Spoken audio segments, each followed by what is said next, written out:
Um, Today's talk it's about a concept that when I was my early years of career was kind of a bad term, let's say. Um, why? Because everybody was saying that tech dev is what is bad, and as years passed, I started thinking that tech dev is just the natural evolution of a system, right? As we have with entropy, and it can come from different sources, right? It could come from a business decision, from a crazy idea, from a bad decision on our sides. And either way, I think it's just a natural expression of the that thing changes.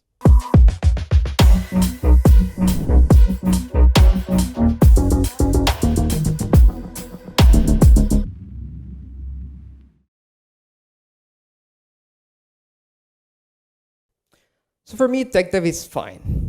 But as any dev, we have to be careful about how much of it we have, right?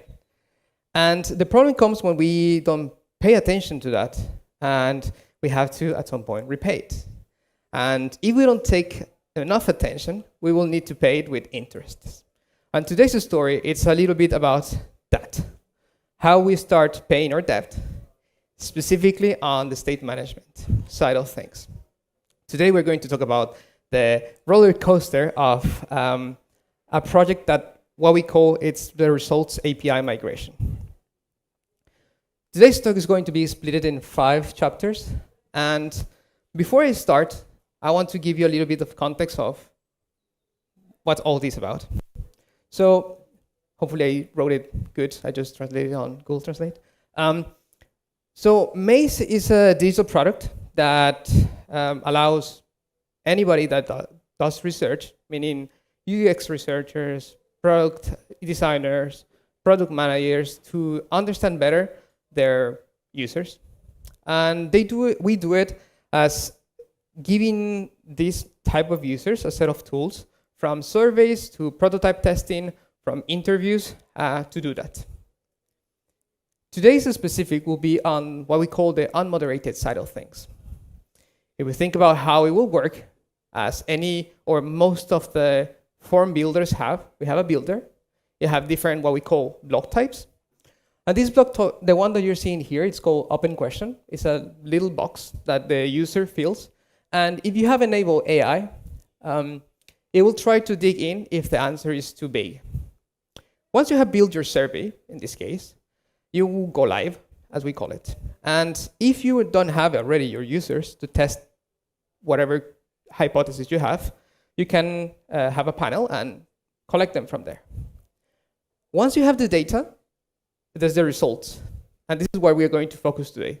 The results is the area in which you can see all the answers. And finally, we want to connect all of this to business. In the end, they are the ones that have the ideas. So we want to showcase that data, our insights, in a finely manner. As I said today, we're going to talk about specifically results. And let's start at the beginning. I have to clarify that this project was not led by any front-end initiative, but was more about fixing a thing that when we started, when I was hired as a 5th engineer, almost 5 years ago, we didn't have. We were a niche product that has niche problems. And these problems were not related to performance because our users were using the latest machines, right? The testers side of things was also very light. But I want to focus on the fact that as tech dev, as the business grew, so did the requirements, and they changed.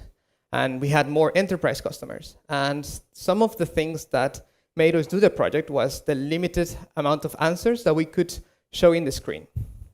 And this was because one of the, let's say, good things about the company was that they were using niche technologies too. If you are a full stack or you are a little bit closer to the backend, you might have heard about Neo4j. We're still using some parts, Neo4j. It's a graph database that has their own language called Cypher. And then we are using a GraphQL API. So imagine 5 years ago, graph database, GraphQL makes more sense than using other types of database. And we have a Redux stack on the front end. Let's go in. So at this part of the history of how we ended up as now, we have the de facto solution. I think most of us have worked with Redux as the hands went up. And it worked fine. When we were 5 engineers, 10 engineers, it worked fine. Because as you might notice, when you want to do something in Redux, it's quite, let's say, not difficult, but it takes a lot of little pieces. So it has a lot of boilerplate code to do a simple thing. Redux started as an unopinionated library. And because of that, most of the things for simple actions were taken by our consideration. So in our oversimplified diagram, our application will look like this. On the left side, we have Neo4j, and we have a coupled model to interface. That means that most of the computations that we're doing with Cypher were just passed to the interface. And that led us to a bad, not normalized API design. Instead of reusing the schema that we have, we were doing new objects. And on the other side, we have a simple Redux store, where we have some actions and the usual, let's say. And we have 2 applications, results and reports. Both of them at that moment look almost the same, so we were sharing a lot of code. I want to say that all of this was in a monorepo, right? So we have packages. The problem was when we start seeing how Redux started to be. And it looks something like this. I don't know, I'm a little bit old, but this is Rollercoaster Tycoon. It's one of the best games, and Age of Empires too. So, but actually that's kind of how it looked like, or how it felt. Me being one of the first engineers, I kind of knew where to go from here to here. But the newcomers found this a complete mess. And as entropy, it was just a natural evolution without the guides that we could have at the moment. But we're a young company. So another example of what we're saying about a lot of little pieces is that I think most of us are familiar with a flavor of this. We have a utility function that will create, for an asynchronous action, certain sub states of that action. In this case, want to start an answer, and then this function will split into 3. And as we were growing, we at some point we said like, hey, I think we can do better. We don't have, for every new request that we create, do we have to do the action creator, the update reducer that were massive, right? At some point. Also, do I have to add a selector and then see that what I added still works correctly? Because also, at that moment, we were building mostly with JavaScript. So we were not very confident about the things that we were building. So this moment, we stopped. And sorry about that. And we started thinking about the first thing that we wanted to fix. And as I mentioned, Redux, it's an unopinionated, or was an unopinionated set of tools. So what about if we can find a tool that is more opinionated and is closer to the problems that we're having, right? Or the tools that we are using, in this case, GraphQL. Also, most of the code was written in JavaScript at that moment. So the only guard that we have was the tests. And to be honest with you, being 7, 10 engineers, testing was not a high priority once you're trying to find a product market fit. And finally, we wanted to continue using tools that have developer experience as a first-class citizen. Sorry. So that led us to the next part, the interlude, as I call it. At the moment that we were thinking about all of these problems and how to solve them, Apollo came into the scene. Why Apollo? Well, first, we wanted to have more confidence about the data that was going through the different layers of our application. Secondly, we wanted to find a tool that helped us be faster rather than complicate our lives. And finally, I think there was the time that we were also thinking about like if it's Redux the solution, because they were starting to get more and more libraries that could do state management. One of the things that came into play when we were starting to think about using Apollo was the code generation that it's in the ecosystem. So to give you an example, we have this GraphQL query that converts to a custom hook just by running the code generator.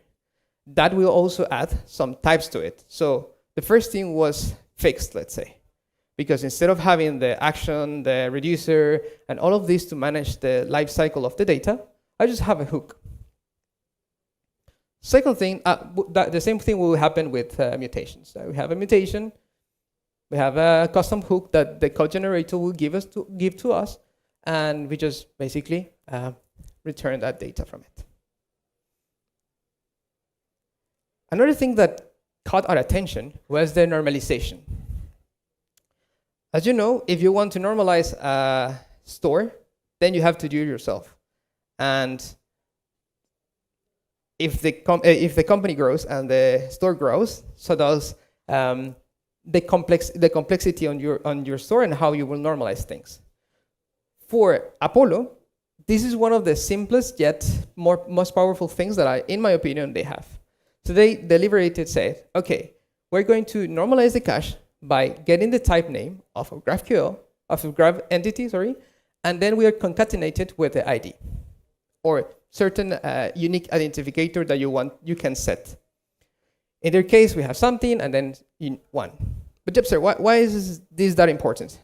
Well, because of this small thing, we start thinking about entities and how to reuse them rather than create, for example, a minimal project that will only have few fields, and then a full project that will have all of the fields, including the expensive ones to compute.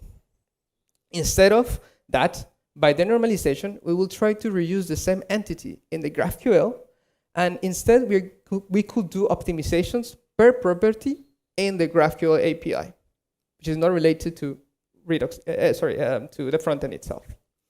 Another thing that it will take from us is the life cycle of the data. By doing the normalization, if we edit or we update the entity or we delete it from a collection, if it's set well, meaning that it has the same type name and some ID, it will just automatically work. So we don't have to have a fail, a complete, started actions. If you're curious about how this works in detail, there's another QR here.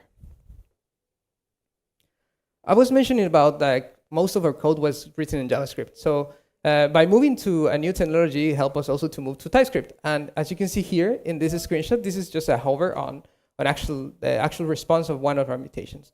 And you see that it just got through all of it, and we still have some types, and don't mind the any. It's another problem for the API. So if we go back to our simplified graph, now we're starting to have a more normalized API design, but also because of business decision, we wanted to change from a GrUSP frontend to a Next.js application. And because we have a monorepo, and because we didn't know that we were going to be able to do that in a timely manner, we took reports as guinea pig, meaning that we migrated reports to Next.js, and at some point in the lapsus, we also migrated results. That led us to a unique Apollo provider with 2 Redux stores. So far, so it's better, but still complex, not too slow, because remember, at least in the cadence of how we build things, the new code didn't have to have all of these actions, reducers, etc., We just only have a hook that was typed. So if we see another perspective of how the data flow, it means at some point the page loads, we have Redux because that was the initial implementation. It will call the initial data in the API. When the component loads, sometimes it will either load with Redux or Apollo. If that's the case, we will change something, for example, edit a theme. If the component only consumed Apollo, that was automatically updated by the normalization that it takes. But if it's Redux, we needed to update the state manually. to do that, we start thinking, okay, what about instead of using the hook from Apollo, we just compose it. And instead of having the use edit theme mutation that Apollo gives me, I just wrap it out, right? And this kind of worked, right? I will only exposing the things that I want, and I'm not exposing any implementation details. The problem was that by only doing this, we still have to somehow update our code base to work with both Redux and Apollo in case we needed to synchronize the data that Redux had. For that, the first thing that came to the team was to, okay, let's compose the compose hook, right? So we again wrap the thing, and then we dispatch the action when we are done with the mutation. And that could solve the problem, right? But I see here two specific kind of issues that will come. First of all, we are coupling our compose hook into Redux. And what if I want to do a specific action depending on where I call the hook? Well, I could, with this implementation, add conditional logic. Instead of only dispatch, I can have a flag that will pass as a prop, and then I will run depending the code. But here, the problem is that we are leaking responsibilities. So how do we fix that? Well, instead, we just went for a callback approach. If you have seen Apollo or now called tank stack query, they also use this approach. So instead of leaking the responsibilities into different hooks, what we did is the base hook that it's agnostic of, or the hook that composes it is agnostic of Apollo or any other tool. And we only pass now, and on success in this case, callback. That in the case that when we are using it, depending on where we are using it, we only pass it here, right? Very simple, yet powerful, and you will see why I'm telling you this in the upcoming slides. So for that, we already solved the problem of needing to update and synchronize some of the state with Redux while using Apollo. But in complete honesty with you, only the new code was done with Apollo. That meant that we didn't fix the initial problem with Redux. We still needed to work on all of this if the code that we were writing was in the very core of the application. So we needed to find a way that, or find a tool that the team knows better, right? Apollo was still a niche inside the organization of 35 engineers, mostly because if you have already a momentum of how you do things, why you change them, right? Secondly, we didn't have the adoption because the two patterns are very different. So making it work together was an extra work. So people stick either with only Apollo or only Redux. And finally, I think one of the issues that we have is that we as the group that should be in charge of that, didn't create a playbook for those cases. And that led us to the third part of it, right? Where we have Redux, where we have Apollo, and we have all of these problems. But then what about Redux Toolkit? Have you heard about it? And I didn't just very far, but at some point when I started reading it, it kind of makes sense. It actually solves the issues that I was telling you in the very beginning. I stole these quotes from the website. Configuring a Redux store is too complicated. I have to have a lot of packages to get Redux to do anything useful. Basically, I have to add thunks. I have to add Saga to make it work. Not Saga, but thunks. Redux requires too much boilerplate. All the steps that I was talking about, right? So, if we're talking about Redux as a natural evolution, is it better than Apollo?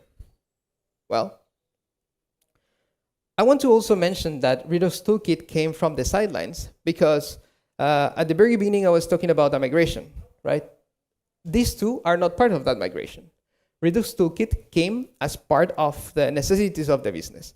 And the team that was in charge of it did a great job at explaining why, with RFCs, we should use Redux Toolkit instead of Apollo, right?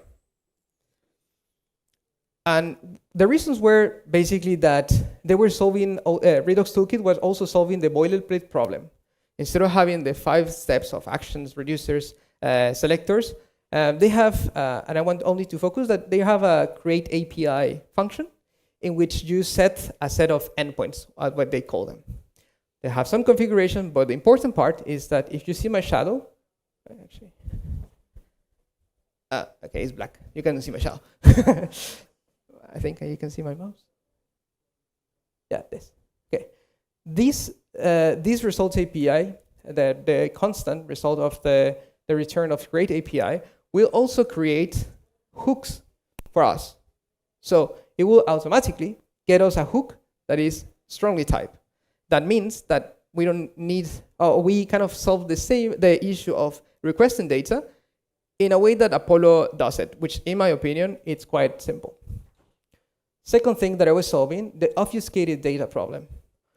Of the way it is built, it exported also the types from the schema. You see here, we have the get block answers, and it's completely typed, and I just did this, so you can see that it inherits it correctly. This is an actual screenshot of our results API. Hooks. And the third thing is that we still had a lot of good documentation. I think one of the benefits of Redux is that it has been always here. So they have a big community, and they had time to evolve the documents so they are easy to read and understandable. So if we go back to our oversimplified diagram, now we have something like this. The API is still more normalized, but on the other side, specifically for results, we still have Redux, but then we have either Apollo or with the migration, Redux Toolkit. It was not specifically like that, but it was more with a feature flag that I will show you now. So all of this works fine, right? But there's one little thing. When the team did the research to use Redux Toolkit or not, result is mostly read-only. But this specific block, the open question, our friend open question again. My team is the, it still is the responsible of this block, which is the one that most of our mazes use. And we wanted to experiment with certain things that are different from other blocks.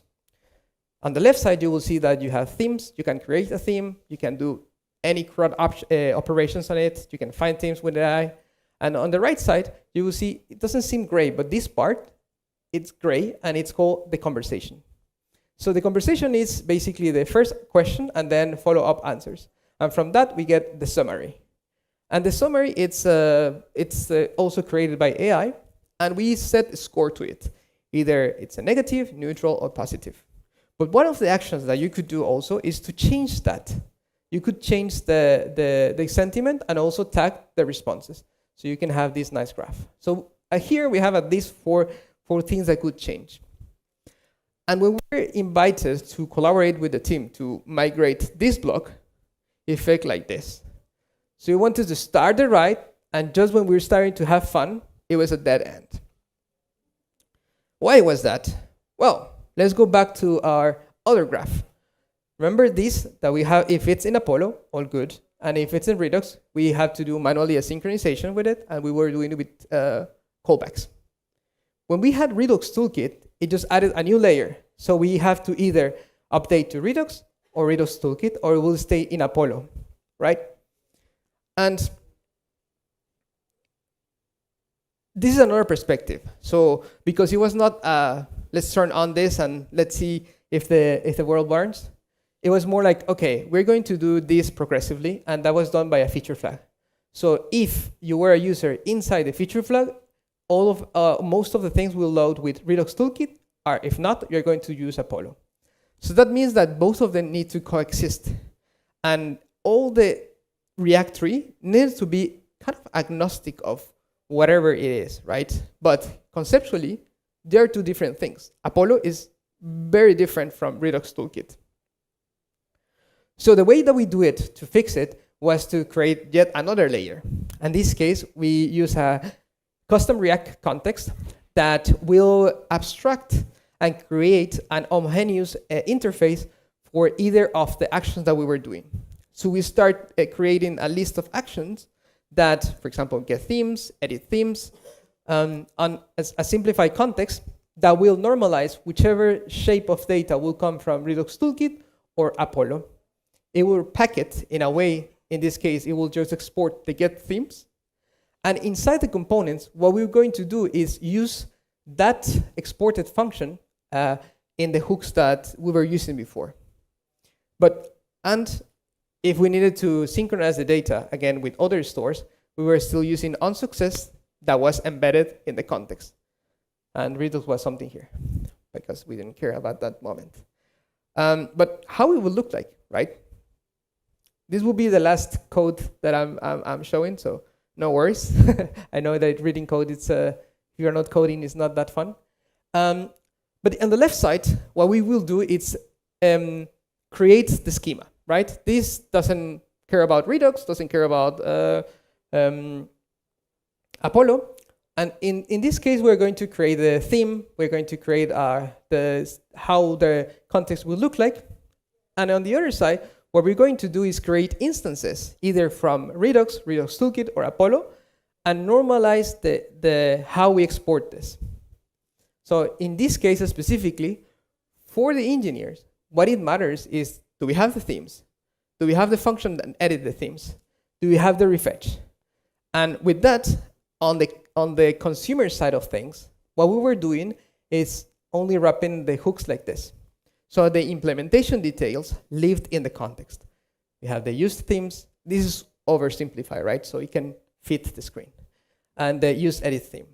And in that sense, it doesn't matter if it's Redux Toolkit, if it's Apollo, or even Redux, because it was all the abstraction and the responsibility of knowing how to edit the theme was set on the context.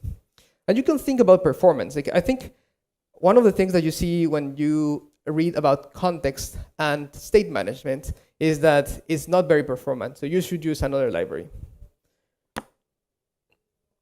And it depends. In our case, themes, we were controlling how themes worked.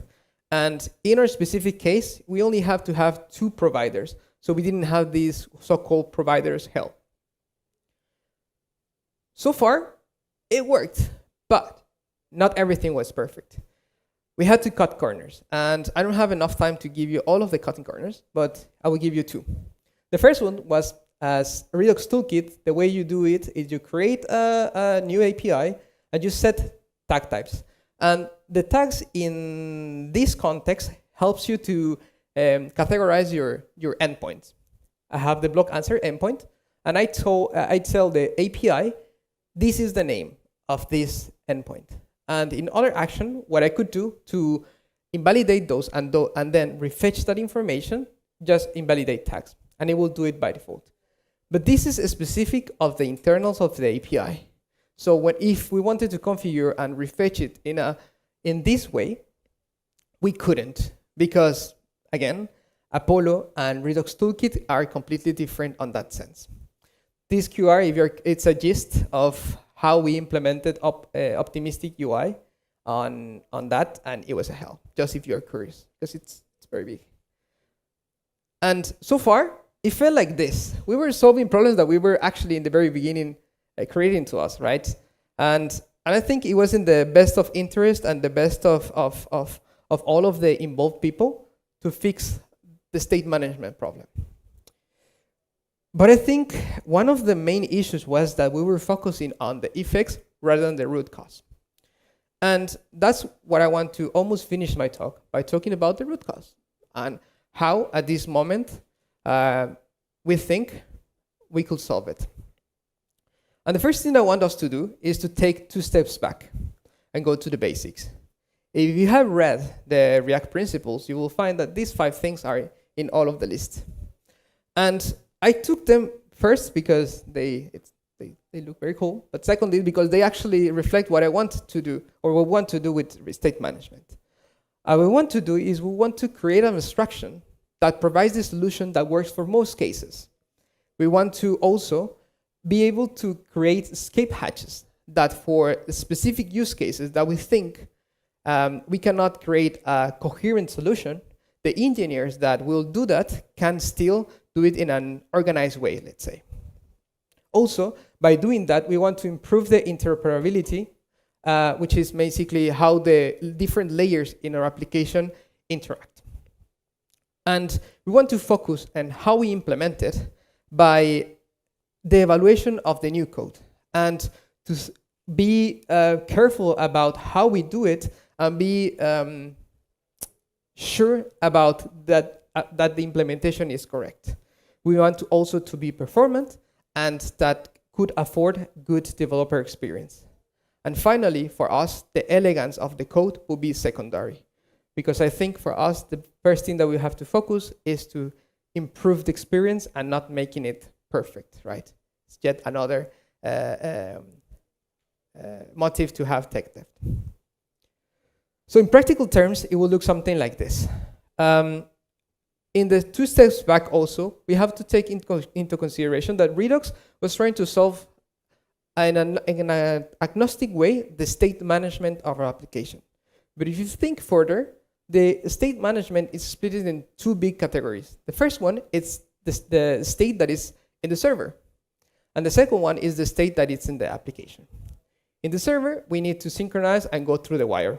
So we need to find a layer that helps us to do retries, to optimize what we send through the wire, and create a coherent layer for the data and how to retrieve and get and mutate that. I think Redux Toolkit personally does a good job, as does Apollo.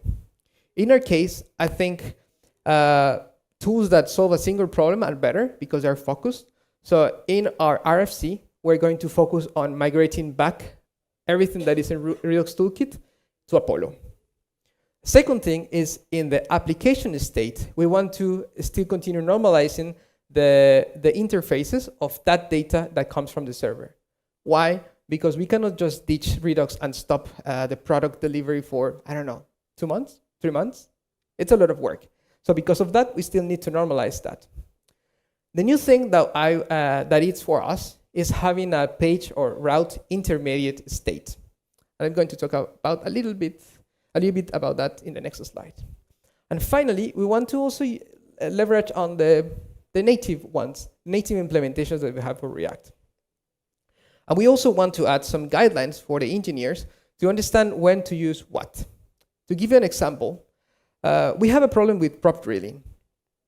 And we know that there are components that need unrelated properties because they have tracking. So I don't know if you have been in that side, but sometimes you need to track something, a button, and you need the team ID and, I don't know, the project ID. And the previous implementation was to prop drill that, but instead we can just use a context provider, for example, because this data rarely changes. So one of the rules that we want to do is that if the component that needs the data, it's 2 or 3 levels from where the data was requested, maybe the component should also request that data. In the end, Apollo does that optimization for us. It's not that we're going to recall the data twice, because we already have it. And I talk a little bit about the intermediate state. So to recap, we have Apollo handling our external request. We still will have Redux because it's very baked in the core of the application, with ideas to, at some point, remove it, and focus on these new things. Jotai on one side, all of these, well, Redux, Jotai, and Sustain try to solve the same problem, state management. But I think in this sense, Jotai takes a very interesting approach. It goes into atoms. So the idea is that they will create atoms, like a single good principle as use effect, and you can operate on them. It's a very new paradigm for me. And the other side, Zustand, I don't know if there's a German here or German speaker. I know that I'm destroying that. It's Zustand? Yes, thank you. So it goes with a more common approach, which is similar to Redux. So far, in my spike, I think my decision goes towards Zustand, because one of the things that we wanted to solve is to remove the silos that a new technology could have. So if Zustand is more familiar than Jotai, and it's smaller and has more momentum, why not? There are 2 different approaches. If you are curious about that, there's a video on FreeCodeCamp that explains all of the options very well. And the second QR code, it's Dominic, the creator of React Query, Tanstack Query, explaining how he uses Sustank in his projects. And with that, I think I finished. So if you are curious, you can work on Maze.